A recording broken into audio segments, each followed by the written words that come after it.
గీ అక్క పడ్డ గోసలు గట్లనే కష్టాలన్నీ తీరినాయి. గట్లనే అక్క మళ్ళా పాదయాత్ర షురు చేస్తున్నది. మళ్ళా ఎన్ని లోలీలు అయితాయో పోలీసులు మళ్ళీ ఏం చేస్తారో తెలియదు. కానీ ముందుకు ఆలోచన చేస్తే మాత్రం మళ్ళీ ఏదో ఒకటి అయ్యేటట్టే ఉన్నది. మరి ఇక్కడ అసలు ముచ్చట ఏందంటే ఈ అక్క పడ్డ గోసలు అట్లనే కష్టాలు తీరని అట్లనే అక్క మళ్ళీ పాదయాత్ర షురు చేస్తున్నది. మళ్ళీ ఎన్ని లొల్లీలు అయితే పోలీసులు ఏం చేస్తారో తెలియదు. కానీ ముందుకు ఆలోచన చేస్తే మాత్రం మళ్ళీ ఏదో ఒకటి అయ్యేటట్టే ఉన్నది. మరి ఇక్కడ అసలు ముచ్చట ఏంటంటే హైకోర్టు పాదయాత్ర చేసుకోమని అనుమతి ఇచ్చినప్పటికీ కూడా కేసీఆర్ గారు పోలీసుల భుజాన తుపాకీ పెట్టి మా పాదయాత్రను చేసుకోనియకుండా అన్ని ప్రయత్నాలు చేస్తున్నారు.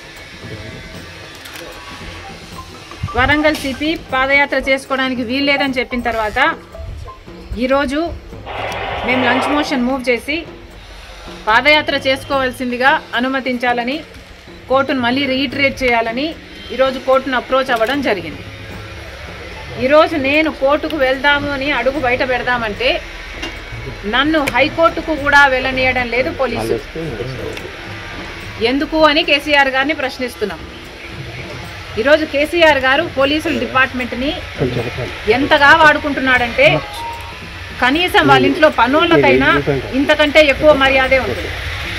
ఒక పోలీస్ డిపార్ట్మెంట్ని జీతగాళ్ళలాగా టీఆర్ఎస్ పార్టీ కార్యకర్తల్లాగా ఈరోజు మళ్ళీ కేసీఆర్ గారు వాడుకుంటున్నారనడానికి ఇదే రుజువు.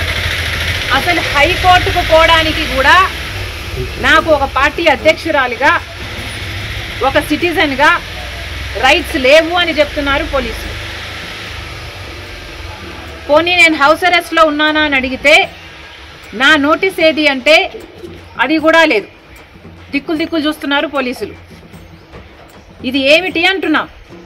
ఇది ప్రజాస్వామ్యమేనా అంటున్నాం? ఇది ఎక్కడి న్యాయం అని అడుగుతున్నాం. అసలు గత కొన్ని రోజులుగా ఆమరణ దీక్ష చేస్తామంటే మొత్తం చుట్టుపక్కల ప్రాంతాలలో కర్ఫ్యూ విధించారు. మొత్తం బ్యారికేడ్లు పెట్టి చెక్ పోస్టులు విధించి ఎక్కడ చూసినా వందల సంఖ్యలో పోలీసులు ఉన్నారు.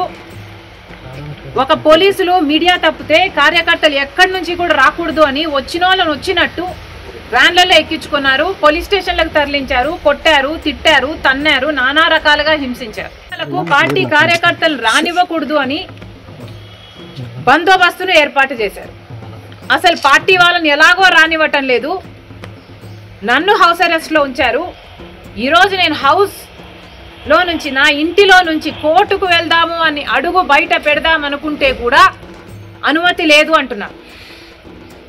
ఇక ఏ ఇతర ప్రతిపక్ష పార్టీకైనా వాళ్ళ ఇంటి చుట్టూ ఇంతమంది పోలీసులు ఉంటారా? ఇక ఏ ఇతర ప్రతిపక్ష పార్టీకైనా ఇట్లా హౌస్ అరెస్ట్లో ఉండి కనీసం నోటీసు కూడా ఇవ్వరా? ఇక ఏ ఇతర ప్రతిపక్ష పార్టీ ఆఫీస్ చుట్టూతా పోలీసులుండి అసలు పార్టీ కార్యకర్తలే రావడానికి వీల్లేదు అని నిషేధిస్తారా? ఇదంతా వైఎస్ఆర్ తెలంగాణ పార్టీతో మాత్రమే ఎందుకు చేస్తున్నారు? పోలీసులు కేసీఆర్ గారు సమాధానం చెప్పాల్సి ఉంటుంది. Plus we're going to approach the high court also for denying me my rights to go to the high court. వాళ్ళని అడగండి, మైక్ పెట్టండి, అక్కడ దిక్కులు దిక్కులు చూస్తున్నారు కదా.